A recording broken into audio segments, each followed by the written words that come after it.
କୋଉଠି ରଖିବି ଗୁଡ଼ିଟା କୋଉଠି ରଖିବି? କିଏ ଫୋନ୍ କଲେଣି? ହ୍ୟାଲୋ ହଁ ଲୋ ମକର।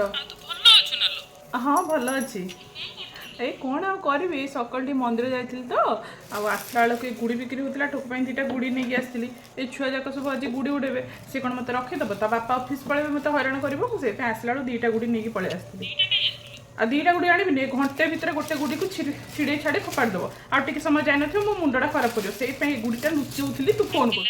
ହଁ ଲୋ, ଆମ ବେଳେ ଅଲଗା ଥିଲା। ଆମକୁ କେଉଁଠି ଏ ଗୁଡ଼ି ଗୁଡ଼ା ଭଲ ଲାଗୁଥିଲା କହିଲୁ? ଆମେ ସବୁ କେମିତି ଗୁଡ଼ି ବନାଉଥିଲେ ତୋର ମନେ ଅଛି ନା?